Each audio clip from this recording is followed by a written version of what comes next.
when you look at the 2000s, LSU played 4 national title games. They're 3-1.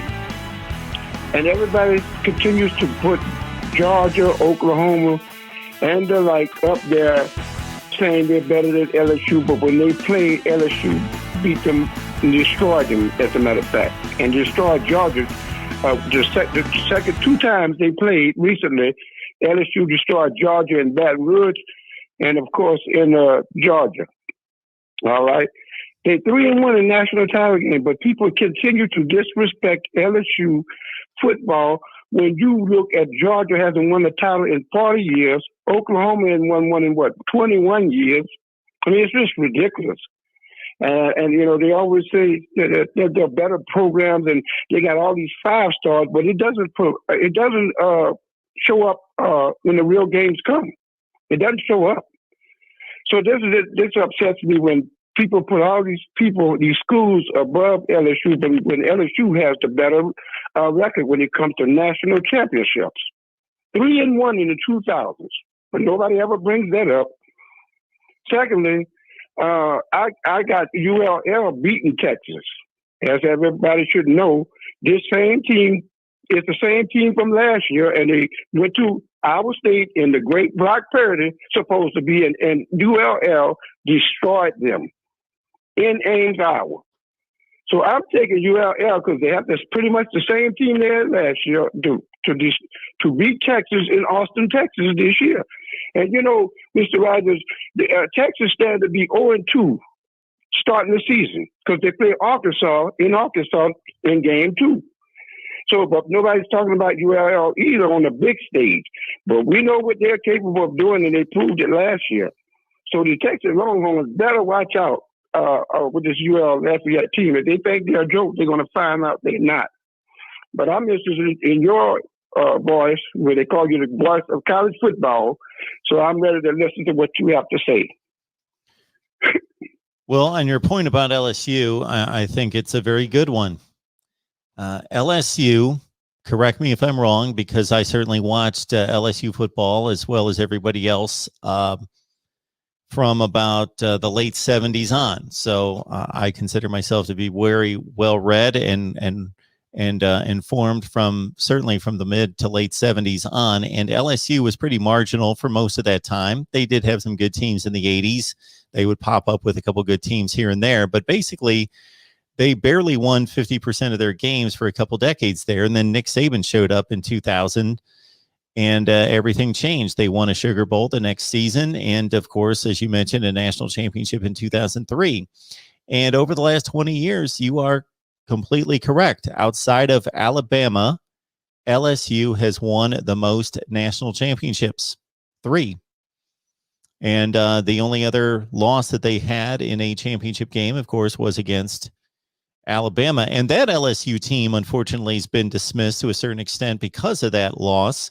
And they may have been more dominant against one of the tougher schedules you will ever see, that 2011 team. I think one of the reasons why Oklahoma's given a little bit more credit is that they, of course, don't play in the caliber conference that LSU does, and Oklahoma's been able to dominate that conference and win championship after championship after championship. Well, LSU has to compete against Alabama and Auburn and Texas A&M, and then on the other side, Georgia and Florida, and it's just flat out a better conference. It's not even close. Georgia, under Mark Richt, consistently finished in the top 10, never got it done. Had shots at it in 2002 and 07 and 2012, but never got it done.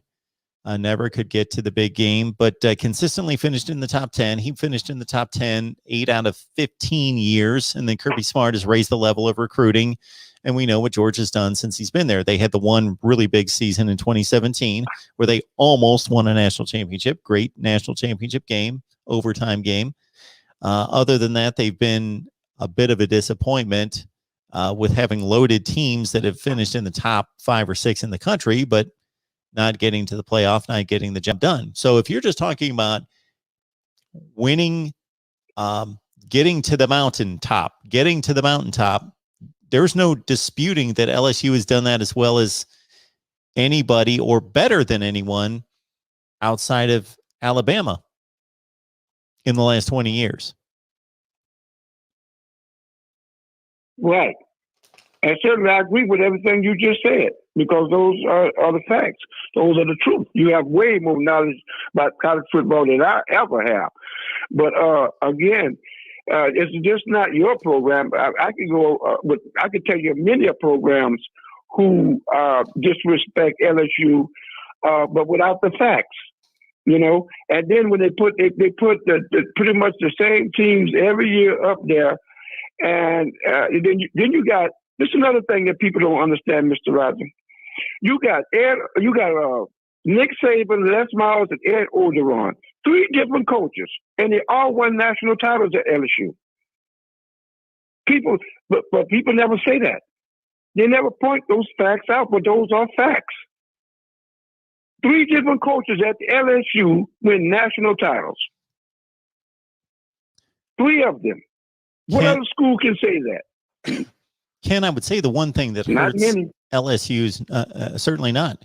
Ken, I would think the one thing that hurts LSU to a certain extent is that let's take, let's run through it briefly again. You know, Nick Saban, you know, I've gone through LSU football through the 80s and 90s, and I actually was covering the SEC from 1994 to 2001. So I was actually on the sidelines, in the press boxes, going to the games, the interviews, interviewing the coaches on a regular basis. So I saw a lot of LSU football up close, and it wasn't real good during that time. For the most part. And as you well know, a lot of 6-5, 5-6 seasons through the 80s and 90s. They did pop up and have some good seasons. Went to a couple Sugar Bowls in 1984 and 86 against Nebraska. But again, it wasn't a good 2 decades there in the 80s and 90s. And then Nick Saban shows up. Boom. He sends them to the Sugar Bowl. They win. 2 years later, they win a national championship against Oklahoma. He set up Les Miles in great shape. Les Miles was able to, win that 2007 national championship, get back to another championship game in 2011. But once 2011, their program was as good as any in college football in 2011. And after that, there was a lot expected of LSU each season, and they kept losing 3 and 4 games. So between 11 and 19, they never lost less than 3 games. So I think one criticism of LSU is that they seem to underachieve. If you take away those championship seasons, most of those seasons are somewhat disappointing. They're not awful seasons. They're not 6-6 seasons, but there's a lot of 9-3, 8-4 seasons in which they had better talent than that. Right. I agree with you. That is a fact. That's not nothing that's to be refuted. Orgeron last year, he had a terrible team, but he lost so many players, man. It's hard for him to recover. But this team this year is loaded. He's loaded on both sides of football. He has the deepest team he ever had since he's been a coach at LSU. And I look for him to do big things. I got LSU, and this is me, I got them at 11-1. The only loss I see them losing to is Alabama, because the game is in Tuscaloosa. But that's my thing is 11-1. They got 2 starting quarterbacks. I mean, I don't could go on and on, but 11-1 is what my prediction is. 11-1. But I know some people got them at 8, some people got them at 9, some got them at 10. I got them at 11-1, maybe 12-0. That's just my take. But I thank you for taking my call and having this great conversation. And you have a wealth of information, and you so accurate. I mean, you are definitely the voice of college football. All right, Ken. Well, thanks for calling. You're welcome anytime. I appreciate the call.